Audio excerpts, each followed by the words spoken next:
की बड़ी खबर आपको बता रहे हैं, जहां 5 राज्य में होने जा रहे विधानसभा चुनाव को लेकर सुगबुगाहट तेज है।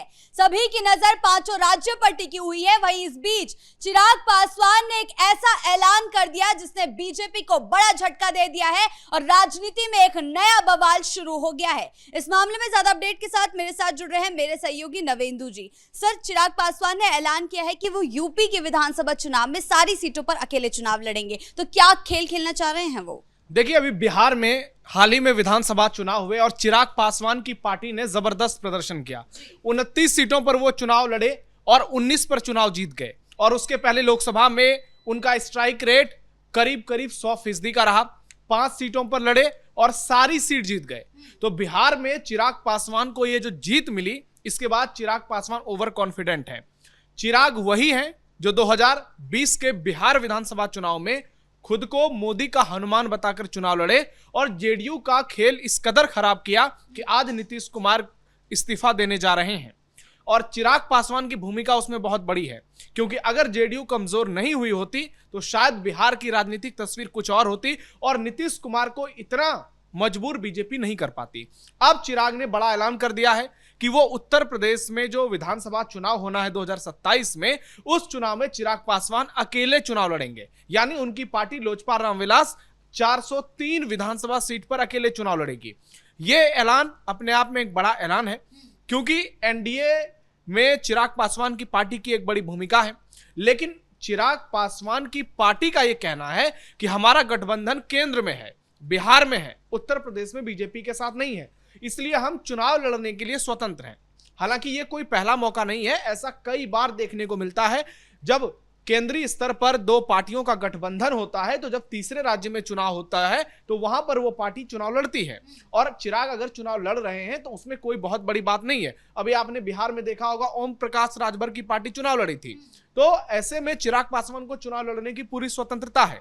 लेकिन असली सवाल यही है, क्या चिराग पासवान ने ये जो फैसला किया है, इसका कितना इंपैक्ट बीजेपी को होगा? क्योंकि उत्तर प्रदेश में दलितों की आबादी 20% है और चिराग पासवान की पहचान एक दलित नेता के तौर पर है, जो बिहार में खुद को सबसे बड़े दलित नेता के तौर पर बार बार पेश करते हैं। हालांकि इसमें जीतन राम मांझी जैसे नेता भी हैं, लेकिन चिराग पासवान खुद को एक युवा चेहरा बताते हैं, बिहार फर्स्ट, बिहारी फर्स्ट की बात करते हैं। और यह माना जाता है कि दलितों में उनकी पकड़ ठीक ठाक है, खासकर उनकी पासवान जाति में। अब देखना यह होगा कि यूपी में चिराग पासवान क्या करते हैं, क्योंकि यह कोई पहला मौका नहीं है। इससे पहले भी कई बार चिराग पासवान की पार्टी उत्तर प्रदेश में चुनाव लड़ चुकी है और यह तब से चला आ रहा है जब उनके पिताजी के हाथ में पूरी कमान थी पार्टी की। देखिए, लोजपा जो कि रामविलास पासवान के समय में हुआ करती थी, अब वो लोजपा रामविलास हो चुकी है। और उत्तर प्रदेश में कई बार विधानसभा चुनाव में रामविलास पासवान खुद चुनाव लड़े, मतलब उनकी पार्टी चुनाव लड़ी, उन्होंने चुनाव प्रचार भी किया। लेकिन पार्टी को क्या हासिल हुआ? 0.1 से 0.2% तक वोट। और इससे आप समझ सकते हैं कि उत्तर प्रदेश की सियासत में चिराग पासवान कोई बहुत बड़े इंपैक्टफुल प्लेयर नहीं होंगे। क्योंकि दलितों की राजनीति की बात की जाए तो उत्तर प्रदेश में पहले ही बीजेपी है, जो कि आज के दौर में खुद को दलितों का सबसे बड़ा पार्टी बताती है। उसके बाद खुद मायावती हैं, जो इस बार ज्यादा सक्रियता के साथ चुनाव लड़ रही हैं। चंद्रशेखर रावण है, अखिलेश यादव है जो पीडीए बनाकर चुनाव लड़ रहे हैं।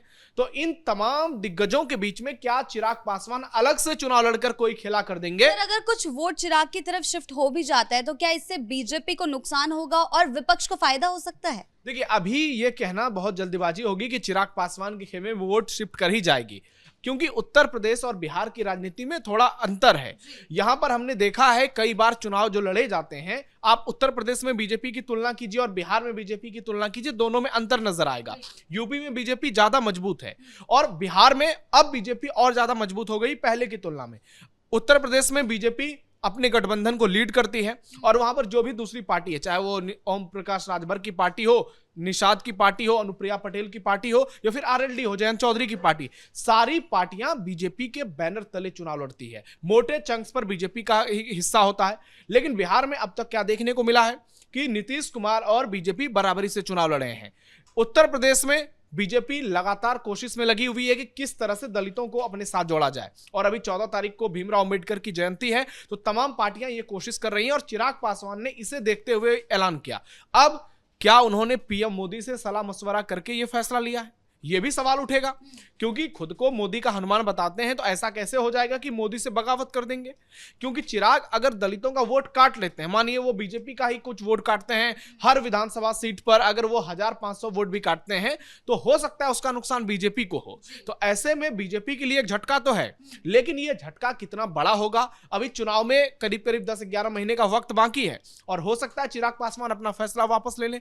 हो सकता है वो इसलिए उन्होंने ये बड़ा ऐलान किया है ताकि बीजेपी पर दबाव बने और गठबंधन की राजनीति के तहत वो कुछ सीटों की डिमांड करें, ताकि 2, 4, 5, 10 सीट उनको मिल सके। लेकिन यूपी में ऐसा होता हुआ नजर नहीं आएगा, क्योंकि वहां पहले ही बीजेपी जो है अपने सहयोगी दलों के साथ सीटों को लेकर माथापच्ची में लगी हुई है, और हर बार बड़े बड़े दावे किए जा रहे हैं। इस बार तो उत्तर प्रदेश में शिवसेना शिंदे भी चुनाव लड़ने को लेकर तैयारी कर रहे हैं, और कहा जा रहा है कि मथुरा समेत 5 सीटों की डिमांड कर दी है। तो इतनी पार्टियां पहले से है, वहां पर चिराग पासवान को बीजेपी कैसे एडजस्ट करेगी? यह सवाल है अपने आप में। अब दलित वोटरों की बात की जाए तो दलितों का जो एक बड़ा तबका है वो यूपी में चिराग पासवान को देखकर वोट नहीं करेगा, वो मायावती को देखकर वोट करेगा, वो नरेंद्र मोदी को देखकर वोट करेगा, वो योगी आदित्यनाथ या फिर अखिलेश यादव के नाम पर वोट करेगा। अब देखना यह होगा कि चिराग आने वाले समय में जैसे जैसे चुनाव नजदीक आता है, फिर क्या अपने फैसले पर टिके रहते हैं या फिर वो अपना फैसला बदलते हैं? क्योंकि कई बार ऐसा होता है कि हम देखते हैं गठबंधन की जो पार्टियां होती हैं वो दबाव की राजनीति के लिए ऐसा ऐलान कर देती है। हालांकि ये कोई ऐसा ऐलान नहीं है कि जो वापस नहीं हो सकता है। चिराग पासवान कई बार ऐलान कर चुके हैं। आपने देखा होगा बिहार में जब लोकसभा की बातें चल रही थी तो कहा जा रहा था 7 सीटों की डिमांड कर दी है, राज्यसभा की डिमांड कर दी है, लेकिन 5 सीटों पर बात बनी। जब विधानसभा चुनाव की बात हुई तो कहा गया चिराग पासवान 43 सीटों पर लड़ेंगे, किसी ने कहा 50 सीटों पर लड़ेंगे, लेकिन अंतिम में 29 सीटें फाइनल हुई, और वो भी बीजेपी की इच्छा से फाइनल हुई। और उसमें यह भी कहा जाता है कि 29 में से जो 19 विधायक जीत कर आए हैं उनमें से कई बीजेपी के इशारे पर काम करते हैं। यानी चिराग पासवान कोई इतने बड़े आज की राजनीति में यूपी में तोप नहीं बन जाएंगे कि वो बीजेपी को दिक्कत करेंगे। और अगर उनसे बीजेपी को दिक्कत होगी तो फिर बीजेपी का ऑपरेशन लोटस जानता है कि कैसे ऐसे लोगों के साथ वो अपनी पार्टी में डील करें, अपने सहयोगियों के साथ। और चिराग पासवान की केमिस्ट्री तो वैसे ही बीजेपी के साथ बेहतर रही है, पीएम मोदी के साथ और ज्यादा बेहतर हुई है। और आप उनके तमाम सोशल मीडिया के पोस्ट को देख लीजिए या पिछले कुछ दिनों में आप उनके तमाम बयान को देख लीजिए, वो जिस तरीके से उत्तर प्रदेश की राजनीति से लेकर बिहार की राजनीति तक विपक्ष पर हमलावर हैं, लगता है कि वो बीजेपी के हनुमान सिर्फ पीएम मोदी के नहीं बीजेपी के भी हनुमान बन गए हैं। और ऐसे में अब देखना दिलचस्प होगा कि यूपी की सियासत में चिराग पासवान के आने के बाद क्या कुछ बदलाव होता है। अब इस ऐलान का असर बिहार पर कितना पड़ेगा? देखिए, बिहार में अभी चुनाव होना नहीं है, चिराग पासवान दबाव बना रहे हैं। अभी बिहार में नई सरकार का गठन होगा, बीजेपी का मुख्यमंत्री बनेगा, नए सिरे से मंत्रिमंडल की स्थापना होगी, और उसमें चिराग पासवान की पार्टी से कितने मंत्री बनेंगे यह देखना होगा। अभी संजय पासवान और संजय सिंह 2 मंत्री हैं लोजपा रामविलास से।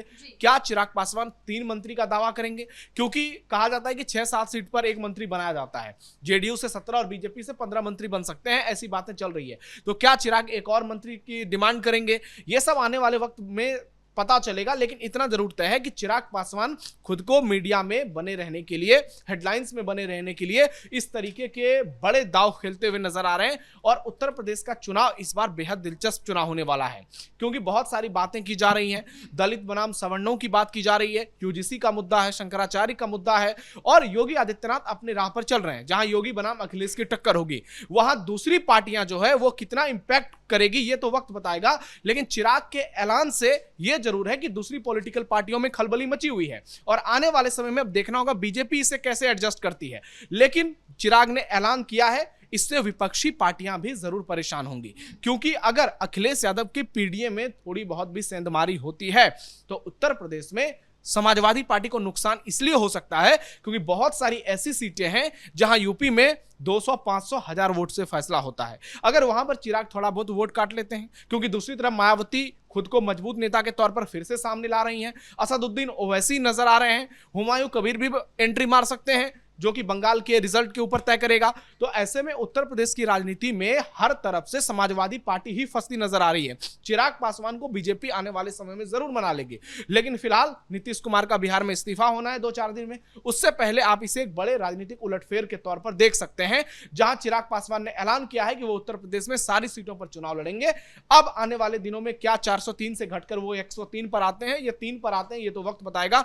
लेकिन चिराग ने एक बार ये इशारा कर दिया है कि वो खुद की पार्टी को सिर्फ बिहार तक सीमित नहीं रखना चाहते हैं, वो पूरे देश में पार्टी को फैलाना चाहते हैं। और सिर्फ यूपी की बात की जाए, नागालैंड में भी वो चुनाव लड़े, 2 विधायक उनके चुनाव जीते, बाद में बीजेपी ने अपनी पार्टी में शामिल करा लिया। झारखंड में भी उनके एक विधायक चुनाव जीते हैं। मध्य प्रदेश, राजस्थान, छत्तीसगढ़, कई जगहों पर चिराग पासवान पहले भी चुनाव लड़ चुके हैं। हालांकि अब तक कोई बहुत बड़ी कामयाबी नहीं मिली है। ऐसे में यूपी में उनका उतरने का यह फैसला पूरी तरह से चुनावी है। आने वाले दिनों में क्या नया मोड़ आएगा, ये देखना दिलचस्प होगा। जी सर, बहुत बहुत धन्यवाद आपका इन तमाम जानकारियों के लिए। तो कुल मिलाकर चिराग पासवान अपनी पार्टी का जनाधार मजबूत करने के लिए यूपी में सभी सीटों पर चुनाव लड़ने की तैयारी कर रहे हैं, जिससे बीजेपी की टेंशन बढ़ती नजर आ रही है। ब्रेकिंग न्यूज में फिलहाल मेरे साथ इतना ही। कैमरा पर्सन राजकुमार के साथ मैं शिवानी रतूड़ी, कैपिटल टीवी बिहार।